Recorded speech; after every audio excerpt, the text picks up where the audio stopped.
Jean-François Fontaine a finalement réussi sa quête du Graal.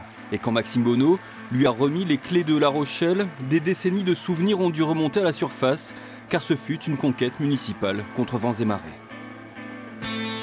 Jean-François Fontaine s'est d'abord fait un nom à La Rochelle dans la compétition nautique, que ce soit au JO de Montréal ou comme vainqueur de transatlantique à bord de catamaran, le skipper Fontaine alimente les envies de grand large de La Rochelle voileuse. Puis c'est le Fontaine capitaine d'industrie que les Rochelais vont apprendre à connaître. Avec Yves Pajot, il monte un petit chantier nautique, Fontaine Pajot, qui deviendra leader mondial des catamarans de croisière, avec à la clé des centaines d'emplois en Charente-Maritime. Mais ces multiples réussites n'étaient pas suffisantes pour cet homme décidément très ambitieux. Il finit par naviguer dans les eaux politiques. Certaines escales seront amicales. Michel Crépeau, maire emblématique de La Rochelle, en fera l'un de ses dauphins avec Maxime Bonneau. Lionel Jospin, l'un de ses intimes.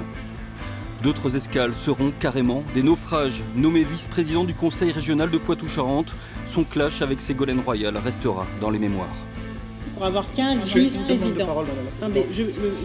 C'est moi qui donne la parole, donc nous allons nous dérouler.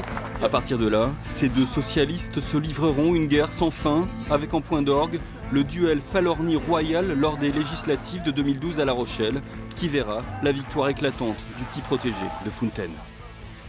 Les traces de ces luttes fratricides semblent indélébiles. Fontaine, un temps candidat naturel à la succession de Maxime Bonneau, doit faire face à la concurrence d'Anne-Laure Jaumouillet lors d'une primaire.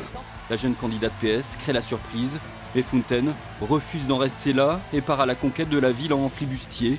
Un pari gagné, avec un nouveau cap à tenir, administrer La Rochelle lors des 6 prochaines années.